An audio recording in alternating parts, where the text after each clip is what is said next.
Well, good afternoon, and thank you for joining me. I'm Mark Conway. I'm from NetApp. NetApp is a storage vendor, a storage data management vendor. Our corporate headquarters are down the street in Sunnyvale, California. And I had the opportunity to come to this event last year, and I spoke on a topic around IT trends and the implications for IT education. And after seeing the speakers this morning, I went through my presentation from last week. I wanted to make sure that I wasn't just being redundant and covering the same material. But I was struck by a number of the themes were still, I think, pretty relevant. And after hearing the keynote speakers and all this morning, I think they're even more important, and I guess maybe a greater sense of urgency. So what I thought I would do today, what I wanted to do, is probably spend 15, 20 minutes to walk through and sort of give you a context around NetApp's Academic Alliance program, sort of what we see some of the major drivers around why, if you're coming from a community college, you should be teaching storage, virtualization, and looking at some of these cloud computing concepts. And then talk a little bit about some of the resources that we make available for you to be able to do that in your classroom. So let's see if on the plane out, I came back from the East Coast. It was a 6-hour flight, so I get to do a lot of reading, and that's one of the benefits, I guess, of travel. I was reading in Forbes magazine. They were citing an IDC study that came out last month. The headline was, almost 1.7 million cloud jobs went unfilled last year. And a lot of this, I think, is very consistent with what we heard James Jones talk about in terms of sort of this skills gap. And I guess I don't necessarily feel like I want to sell you on the importance of cloud computing, but I think it's really moved from a concept and an idea that has potential to what we see in the marketplace is that our customers are certainly embracing this as a style of computing. And that your students, if they really are going to be competitive and have the right skill set for the next few years, this is something they need to be looking at. So in the next couple of years, over 7 million cloud jobs will be available. And the 2/3 of the companies that they talk with are planning on implementing and using cloud computing. It's happening. So this is what's going on. However, the lack of training, certification, or experience were the top 3 reasons that cloud positions weren't filled. It speaks to me as there's a real challenge to start getting that into the curriculum. This is from the same study. It was actually done by Cushing Anderson at IDC. And the difference is at this point is that cloud's bringing in a new set of skills which haven't been needed in the past. There's no one-size-fits-all for criteria, and therefore training, certification are essential for prospective job candidates to work in cloud-related jobs. And so part of what I want to talk with you about today is how do we get some of that training, certification, and the resources to get the students in the door so that they can get that experience. One of the themes that we talk about, I don't want to say it's kind of a marketing theme, but we talk about agile IT, the agile infrastructure. And if you stop and think about what cloud computing is, it really is allowing you the ability to provision services and resources on demand, on the fly, to just have to buy what you need at this particular point in time, rather than build out a whole infrastructure that might be being underutilized. But if you look at, in terms of the technologies and the companies that are involved, as an instructor in a community college, if you really want your students to understand what's going on in cloud computing, you need to be looking at what are the applications that are going to be running in a cloud environment. Here's a set of the vendors and companies that are involved in that. You need to look at the virtualization layer as a critical component. And I know companies like Citrix and VMware and have academic programs to make many of their resources available. There's the compute layer, obviously, networking with Cisco, and then what we might argue is the most important is where are you putting all the resources and data that you move to the cloud, and that's the storage environment. So when you're looking at this concept around cloud computing, these are sort of, it almost would be kind of a roadmap. These are some of the key concepts that you want to make sure that you're covering.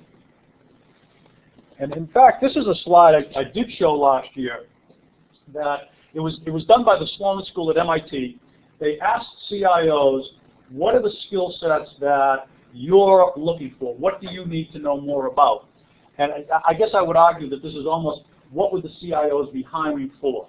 And if you get on the line, cloud computing, business intelligence, analytics, data management, enterprise storage, it aligns very nicely with the technologies that I highlighted in the, around cloud computing. And if you drill down a little bit further and say, all right, if we wanted to even get a little deeper in storage, there's a new set of technologies, a new set of terms that your students got to understand. SATA and flash drives, RAID, thin provisioning, deduplication, compression. It's almost a new language for them. And when they get into a data center environment, these are some of the concepts that they're going to have to be at least knowledgeable about and have some basic understanding. I know within our company, there's a big focus around flash cache. And, how do you now start, instead of storing information on the actual drives, can you use flash cache to make it more responsive and efficient? And so there's all the new technologies and innovations that are happening. And again, these are concepts that, if you can provide in your curriculum, will really put your students in a good space. So I'm going to just hit a few of these slides real quickly because if you did see the keynote speakers this morning, I think several sessions are talking about big data, the growth of data volumes, and it really almost any publication in the IT space you pick up, they're talking about the data volumes, and we certainly are seeing these huge volumes. So obviously for a storage company, we love to see this. This is driving a lot of our business.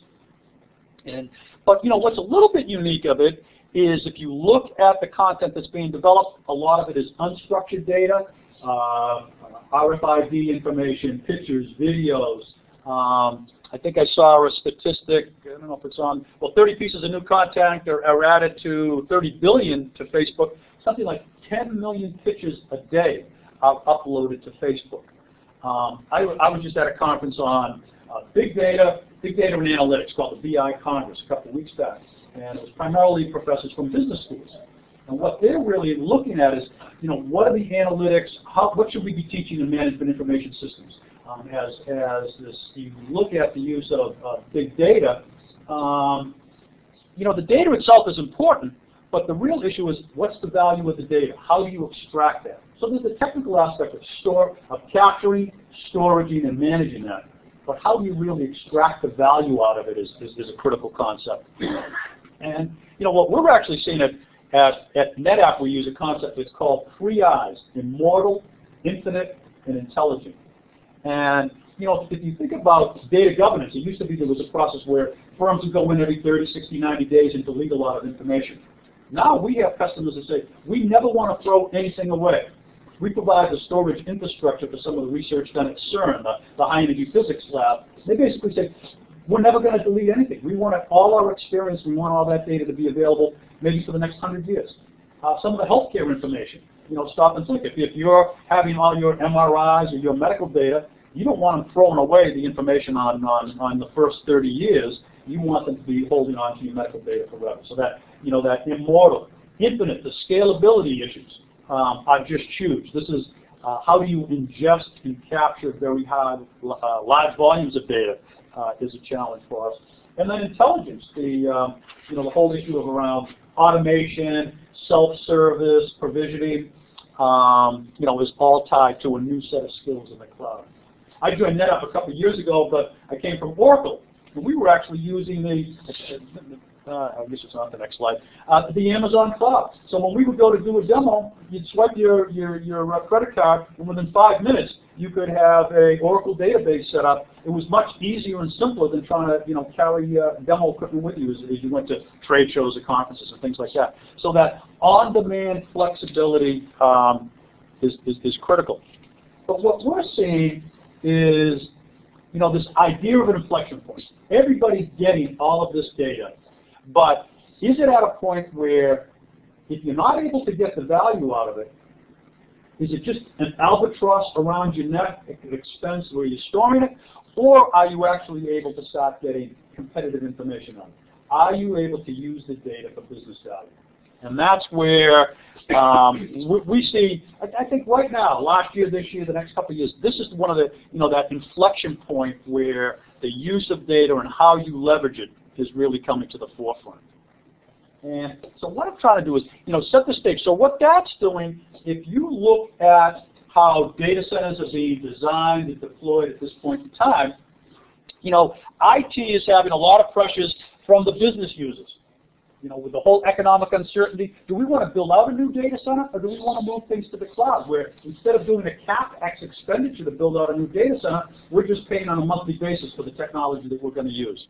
How do you bring all of this information so that IT is now enabling business rather than just being a cost center? And the operational changes. If you look at, a recent study came out that data centers are consuming now 3% of all the electricity and energy, in the U.S. So the idea of using virtualization and green IT to reduce that. Asset utilization. Someone mentioned today, a lot of folks will build out a data center and then only 30% of the environment is being utilized at any given point. You build it out to meet the peaks, but you're not running at the peaks all the time. So the data center operators are under a lot of pressure, and what they're looking at is alternatives to building out their environment. And what we're seeing is, I mentioned that, this move to virtualization, it's happening. It's not an issue of debating. As we look at our customers on a global basis, they're definitely moving into a virtualized environment. In many cases, maybe the first step that they're taking after that would be into a private cloud, outsourcing some resources to a public cloud, and now managing where they have some of their applications and activities on an internal cloud, others on a public cloud to give them that hybrid. So it's in one hand, they're trying to simplify the technical environment. On the other hand, they are laying some new complexity and some new skill sets to it. One thing that, is an example of a, cloud application, probably still one of the #1 issues that people cite as a hesitancy or as a barrier to moving to the cloud is around security. And there's still a concern that if I'm going to a shared infrastructure and I'm Coca-Cola, how do I know that my recipe is not going to get mixed up with Pepsi? And that there's going to be some kind of a mix-up on the data. So we just last month started working with Amazon's Elastic Cloud, where we provide dedicated storage to some of Amazon's customers. So Amazon will provide all the management and data center infrastructure, but what you get is dedicated storage so that you feel that you're not mixing and managing your information. So that's one example of how storage is kind of a foundational aspect to driving cloud business. One of the other areas that's exciting for us is deploying a technology. It's a pre-validated architecture. We work with Cisco closely to say, I wouldn't call it a data center or a private cloud in a box, but basically it's a pre-validated architecture. We do some sizing and configuration, and it's basically to simplify the design and deployment of a private cloud infrastructure at a particular enterprise. So you have the NetApp storage foundation, the Cisco servers and networking fabric, and then typically we'll work with one of the virtualization vendors as the third part of that stool. So we have applications that are developed with VMware. We have some that are actually developed with application vendors like SAP and Oracle for their databases and ERP systems. But we work with Citrix, VMware, Microsoft, Hyper-V, and again, the goal here is to simplify the adoption of the cloud. One of the schools that we work with is Singapore Polytechnic. They actually just bought a FlexPod environment with NetApp, Cisco, and Citrix for running their lab environment, and over the next month or so, they're going to open that up to the students as well. And if you saw the keynote speaker this morning, she mentioned something on transdisciplinary. I hadn't heard that term before. And it's basically what we're starting to see in the curriculum is that out in the industry, If you're a database administrator, if you're a network administrator, if you're a storage administrator, it's historically been fairly siloed focused in terms of the technology. And now what we're seeing is customers are looking for is, can we find folks who understand all of these technologies and how they all play together? So this idea of understanding sort of across the board these technologies, I think is going to come to the forefront. And you're actually seeing cooperation between us, Cisco, and some of the other vendors to try to develop that.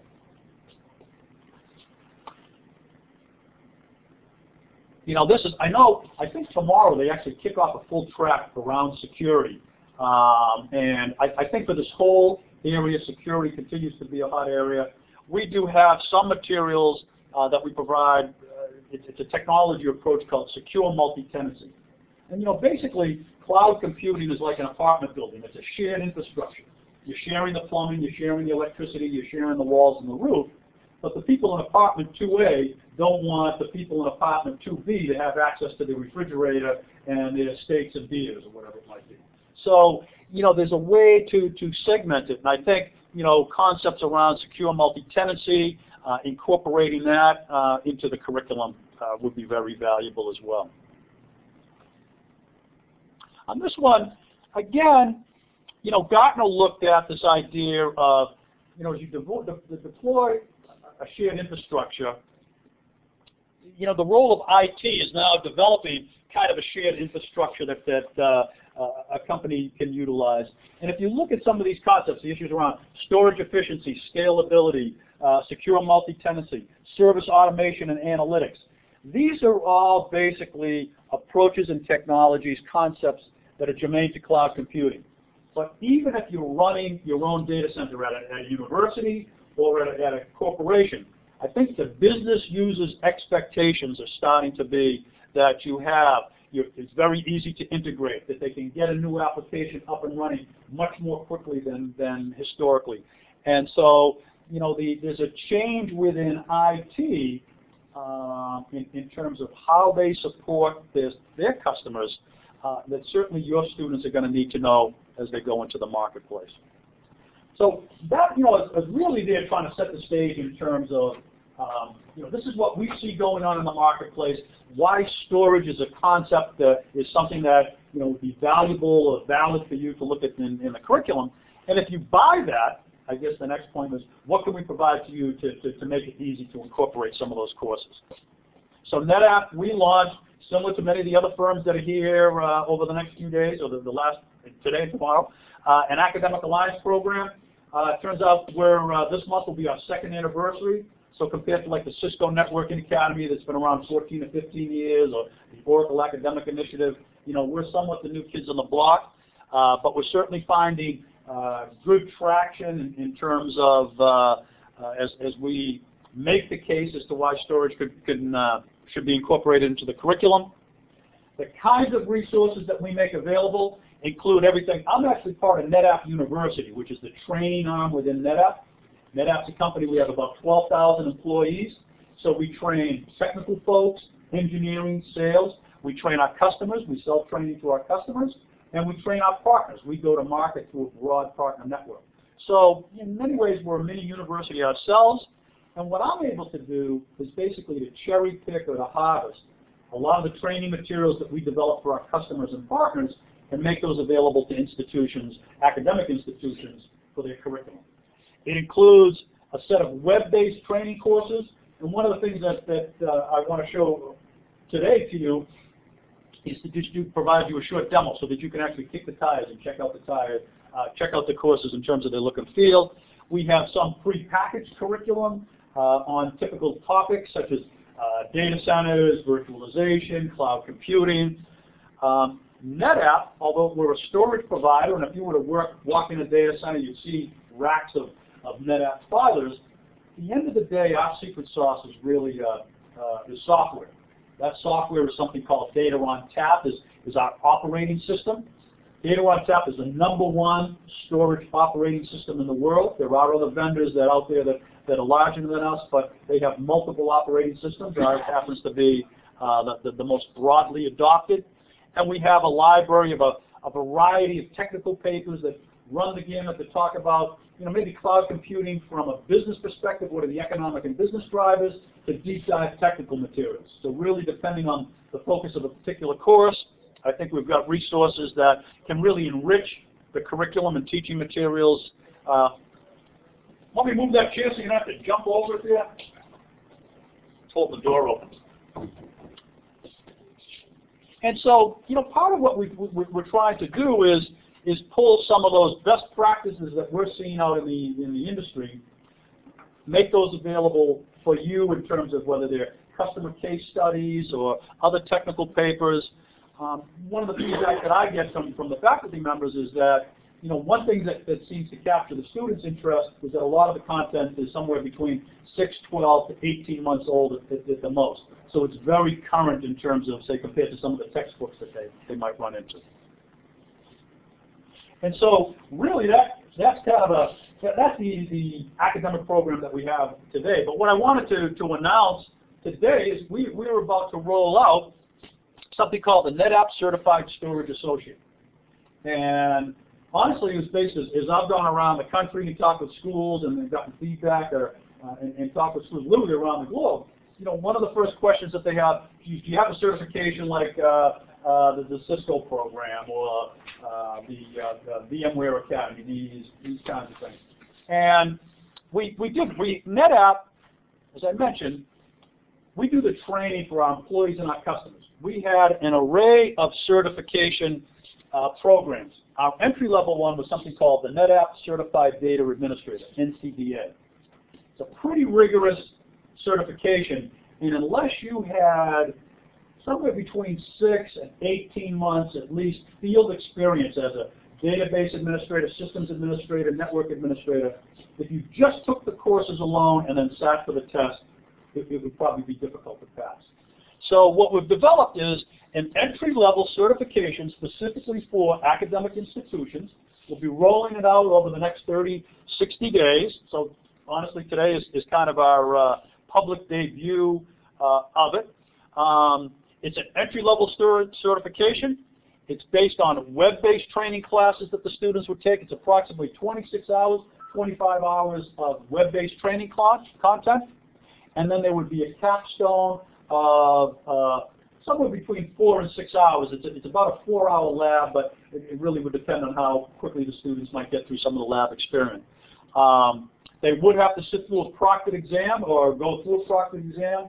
We just started working with Pearson VUE, I think it is, as the testing vendor. And part of the goal is that the student would be able to graduate from your institution and then have an industry credential that he or she could take with them, ideally to make them a bit more marketable in the marketplace, or attractive in the marketplace. So basically, what we'll be offering is, as I mentioned, we looked at kind of our library of classes and pulled out some that are somewhat vendor neutral. Storage Fundamentals, which is a course that you'll get to see today, and really looked at, the intent was not for the student to be able to go in the interview and say, I'm a storage or a NetApp guru, and I should now be able to run your data center. But it would at least get them in the door where they had a set of skills where they could land running, and then they would probably be groomed or selected for additional training as they went on. We'll have the curriculum coordinated in what's called a one-click, where you enroll in the certification. We'll have lab guides for the students, teaching resources for the faculty, and we were looking at having the lab as a configuration. They can basically sign up to do the lab remotely, pretty much at any time, and the lab is actually, we had a course called the Basic NetApp Configuration and Administration course, and basically what we've done is sort of harvested or extracted the labs that were associated with this class and have infused those in as part of the curriculum. So this would be similar to the NetApp labs through the EMC program or some of the others, that you would remotely access the lab. You would have a series of labs that you would have to complete, And in order to be eligible to sit for the certification exam, you'd have to complete the lab work. These are just, earlier today there was a bit of focus around, what are the learning outcomes, what is it that the students actually will leave from, how do you do the assessment. So I actually I'm not a test expert or an assessment expert, and so we've got folks that have done, we did kind of a JTA, a job task analysis, looking at what some of the skills are that an entry-level storage person would need. Just going to monster.com, SNEA, on LinkedIn, there's a storage professional site, and we were able to look at what were some of the skills that they were looking for. And so these were, we want the students to be able to do something. Honestly, I presented this program to our advisory board, about 5 faculty, and we didn't have the lab work in it. And so they initially said, well, what is it that you're trying to do? When you certify these students, do you want to say that they have completed just a course of materials, or do you want to certify that they can actually do something? And obviously, our interest is to be able to say that they can do something. So through the lab exercises, we want them to be able to demonstrate specific activities that they can do. A lot of it is just understanding some of the concepts and the technologies, but that they can actually go in and start land running. So again, the program design, all of the web-based courses, all of the courses are web-based, so the students can access them from any time, 7/24. There is a one-day kind of a lab on that could run somewhere for 4 to 6 hours. We would schedule the lab, I think, at 8 hours apart for the students to work on. If the school's working with us as part of the Academic Alliance program, the students, if they're in an associate's degree program and they would like to just take this as an extension or as a supplement to the program, they can, and we can work with the school to make that happen. I've also heard from several schools that they might be interested in offering it as a continuing education course, a 2-credit course. If you look at, so if you say it's 25 hours of web-based content, 4 or 5 hours of lab, you're looking at 30 hours.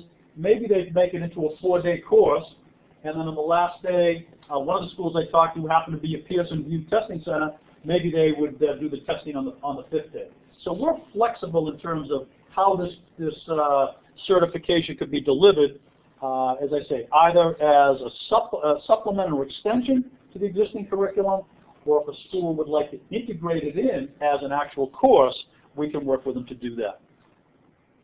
And the course that we're looking at, I guess, is about a 90-minute proctored exam. And in fact, just this morning, I saw the first pass of the questions that they're developing. We'll have the test ready to go. Hopefully before the end of this month. Yes, Pat, please. How is the hands-on lab schedule? Well, yeah, it's a great question, Pat. How is the hands-on lab schedule? So we're debating on that right now. We work with a firm called ReadyTech, where they would have this lab all deployed, and so we don't know whether to. Given that we work with schools all over the world, whether we can have it available 7/24 every day during the month. It could be that if you want to, the students sign up the last week of each month, we will have the labs available, and then the students would go in and just schedule the lab for their time. So that's a logistical aspect we're trying to nail down right now. Tied to that, honestly, part of it was tied to the expense. Is we would make the lab available. All of this is at no cost to the students. If to the schools, the lab would be available at no charge. And at least in 2013, and I imagine for a while, we will provide the students a voucher for the exam as well. I think it is if they pass it on the first pass, it's for nothing. If they have to take the exam a second time, we'll give them 50%, and then we're using the free strike charade. If they have to take the third test, I think it's $150. They'll have to pay the $150 the third time. So. So, that's basically, kind of a whirlwind overview of what we wanted to share with you today is, the move to the cloud, the importance of storage, and what we're seeing by our customers, the embracing of these concepts of virtualized shared infrastructures is certainly happening.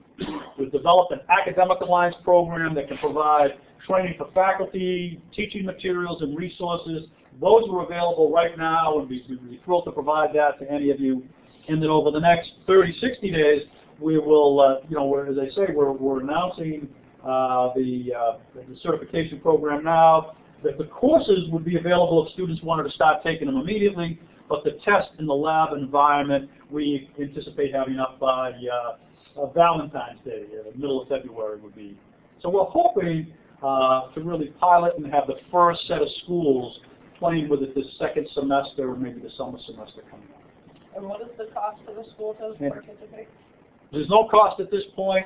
In terms of financial cost, the one thing, honestly, with I think it's like anything in life, you get out of it what you put into it. So where the schools or the faculty that I see as being successful, the faculty have spent some time to take a couple of classes themselves, read through some of the technical papers. We have a virtual simulator of our software to play around with it. So they figure out, how can I integrate this into my syllabus or into my course? If I wanted to, where we've been most successful, honestly, has been with schools that are teaching like a course on networks and data communication, and they want to add a couple weeks worth of storage content. So it's an existing course that they're going into. Or maybe it's they have a placeholder on something on emerging technologies, and we'll help them build out a storage-focused course on that. We have a few, but it's the minority where they're actually teaching dedicated storage courses, and we can work with a professor to design that.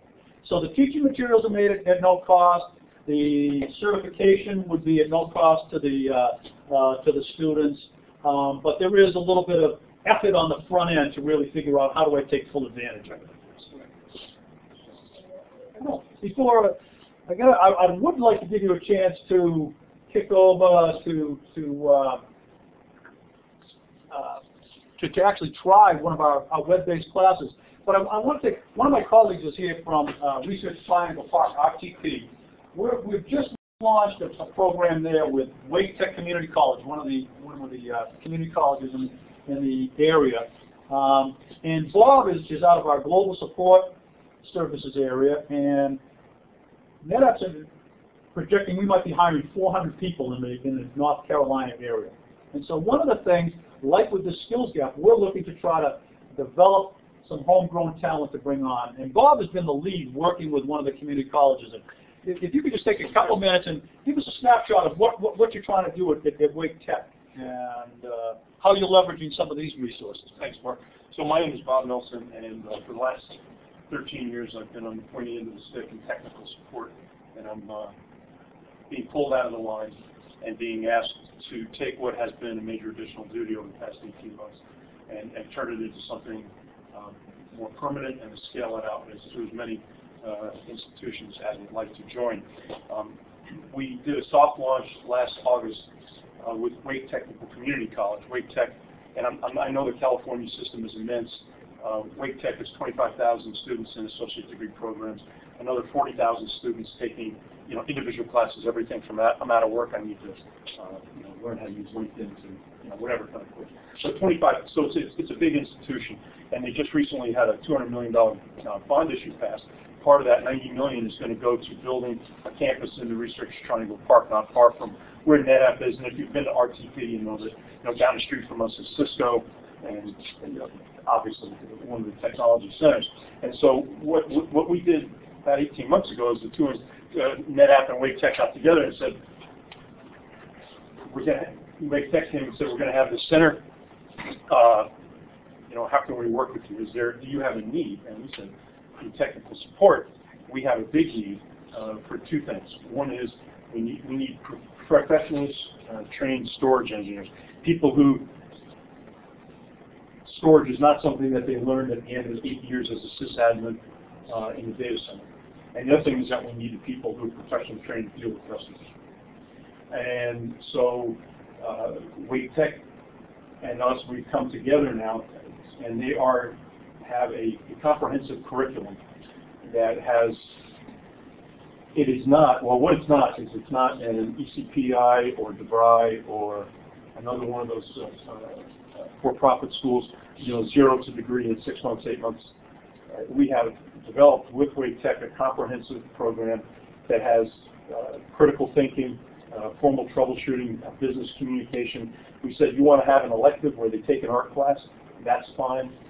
We want critical thinkers. We want people that can communicate at a very high level, both verbally and in writing. So part of that is, but we also want a storage engineer at the end of it. So the value proposition for the student is that they get at the end of 2 years as an associate's degree. They're probably going to have a CCNA in there. They will have the NetApp cert that Mark is announcing today in there. And so then they're prepared. We're not saying here's a job. We're saying that you're prepared to compete. There are 3 co-op semesters in the program where they will come on site and they'll work with our internal customers.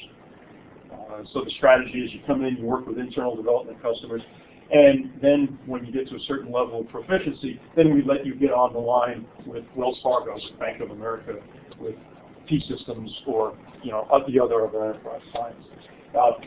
Wake Tech is going to be the early adopter of this new certification. It's in this spring's curriculum. So again, the value proposition for the student in terms of bringing students in, attracting them to your program is an associate's degree, 3 co-op semesters, and an industry cert at the end of this program. So it's very exciting. We had a soft launch, 1 course of basics, fundamentals of storage and virtualization last summer. 2 more courses start next Tuesday, and so we're off and running. It's very exciting. But it's not a menu of take this and this and that, and you add a little bit of storage, and at the end, pixie dust, and you come out. It's a comprehensive 2-year program. We're going to get probably 2 students out of the pipeline at the end of this semester. Then we're projecting 15. They can come to work for us. They can go to work for our competitors. They can go to work for our customers. It's vendor agnostic. It's storage fundamentals. So it's a really exciting time. We're putting a lot of time and effort into it. Thanks, How many companies in the country use NetApp? How many? A lot. Everybody from Citibank to Bob's Day Shop. NetApp is we're the number 2 storage vendor. EMC is the number 1. We're the number 1 provider of storage systems to the federal government. Apple iTunes, Apple iCloud runs on it. Yahoo email. So many of the large cloud providers. When Bob was talking about this earlier today, I thought you were coming up with a generic certification. This is certification from one of the big boys. So this makes sense to me. Yeah, and it's the program that we're developing is it's a comprehensive education program, right? It's not put some storage of this and then at the end of it, you can maybe sort of kind of compete. Yeah. At the end of 2 years, the folks that make it through this program, they're going to compete. We're pretty sure people on Monster, they need NetApp experience, and I just looked that up on Monster. Well, we have a very large partnership with Cisco, as I mentioned, on these FlexPod pre-configured applications. And certainly students that have understanding of Citrix, VMware, the virtualization, understand storage, and understand networking, and they have that cross-fertilization, they're going to be very attractive in the marketplace based on what we see our customers. What do your exams going to look like? Are they interactive, simulation, or is it all multiple choice? Well, it's funny, they are going to be primarily multiple choice. I think there's some short essay. They are going to have to be able to demonstrate some competency that shows us that they completed the lab work. So that assessment part of it is just being finalized. So in fact, what I wanted to show now is actually give you a sense. A lot of that certification is going to be based on these web-based classes.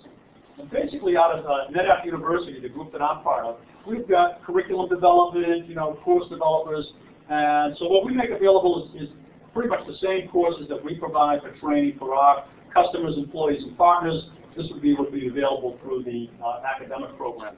So if you wanted to throw this in, kind of similar, I had a chance to sit on your lab session a little earlier.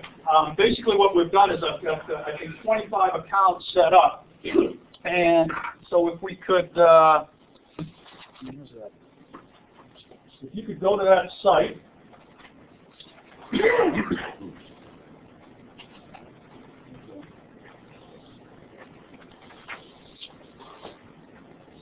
have you be, so the user, you would be MPIC user 01, 02, 03. Want to try it out? Sure. 04. That's my head. 05. 05? Yeah. All right. The password would be 06. And all the passwords are the same.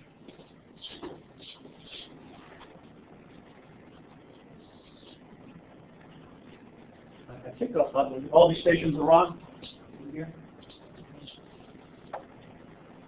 So what this will bring you to is what's called the NetApp Learning Center, which is the training portal for our customers.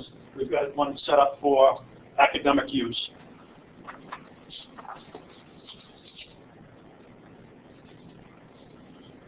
Not working so far? Anyone able to get in? I don't want to say everyone or anyone, huh? Maybe because we're all hating it.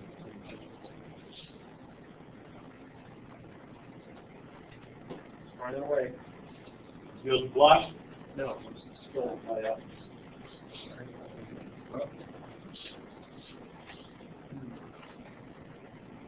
Diagnose connection problem. Yeah, that's what I got to do. Stop. Pause. Okay, thank you. What if it's on my end? Are you trying it? Try to. Sorry, this is Explorer. I'll try Firefox. Firefox? Sometimes with Chrome it hangs up once in a while, but Okay, I really need the Java. I need the Java. all right.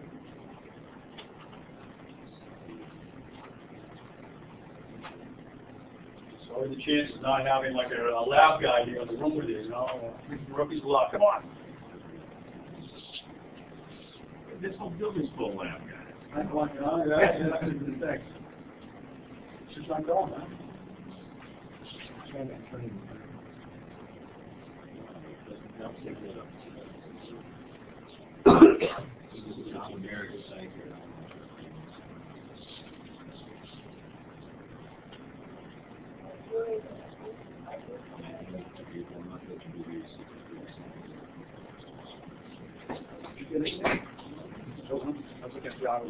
I don't think it's a Java version.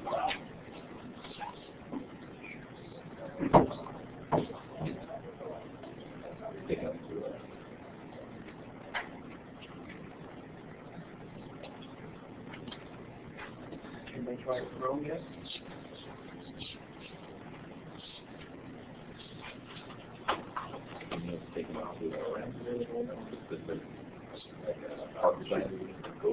So are we sure this is Parkside? NetApp, Saba now. Is it Saba now or SBA? Saba now. Okay, so you're missing the name. Oh, I'm sorry. Jeez, yes. Oh, yeah, that makes sense. Right here. Yeah, it comes up when you put in that A. Saba now. Oh, so it should be AD. There you go. Okay, of course, we don't forget about it.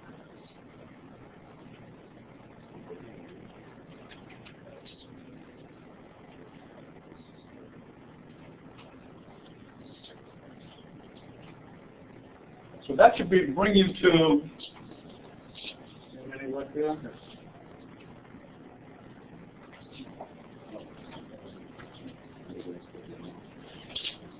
Okay. It looks like I'm wrong. You said you had 25. Yeah. I'm going to try the last one.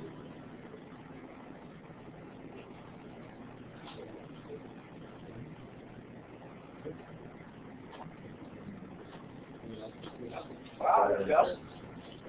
All right, yeah, but this is, in fact,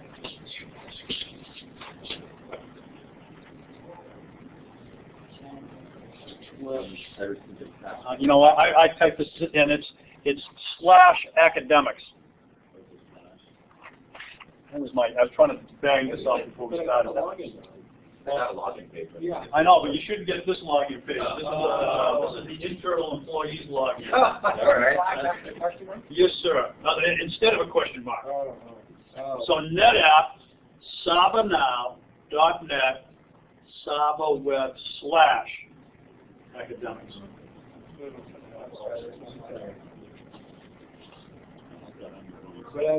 Web, question mark, last second. No question mark.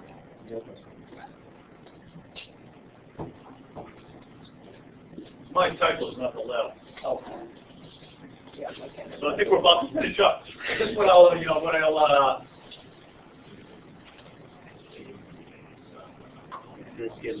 Saba Web. No, you say no,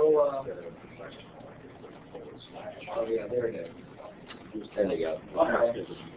Schedule maintenance. Excuse my technical term here. Well, Tell you what, from there. Well, I'd be glad if any of you are interested. If you give me your card, I will have we'll set an account up for you. Basically, what we've loaded in here was the storage fundamentals, the introductory level course that I mentioned. And I think one of the reasons this has been most popular is that it's very vendor agnostic. So it talks about storage area network, network attached storage, storage in the cloud. So if you take a course and you end up at a customer that was using EMC or HP, Sun, NetApp, the concepts and technologies would be convertible. I guess the point what I wanted you to see was it's professionally developed, it's interactive, it's animated, and the feedback that we get is it's very engaging. So if you're trying to teach storage to these students and you want them to read Chapter 9 in a McGraw-Hill textbook, it's not the sexiest topic. It'd be kind of boring. The feedback that we get from this is in 90 minutes. It's very engaging, and we have a full library of related courses. So I apologize for the connection issues there, but if you would like to kick the tires and actually check out one of the courses, let me know, and we'll set you up with a guest account. So I know we have to be out of here on time for the next folks to come in. Any last questions as we log off? So Mark, these are 2 of the 10 courses that are available. Well, in fact, these are 2 of the 10 as part of the certification. So if you did want to take them yourself, you would be on the road to the entry-level certification. Okay. So you're exactly right. On that track. And is there an email we can email you at? Sure. Yeah, you can do that myself. We have practice exams for this as well, Mark. Pardon? We have practice materials, Yes, sir. assessments, and practice exams. All right, great. All right, that's great. Oh, do you? Well, we'd love to maybe take a look at what we have. One of those. I think I'm trying to develop a course that I'm teaching this semester that this might fit well. All right, I'd love to talk. What school are you from? Sierra College. Here in California? Yeah. You start like in a couple weeks for the next semester? January 28th. All right, that's plenty of time. I'll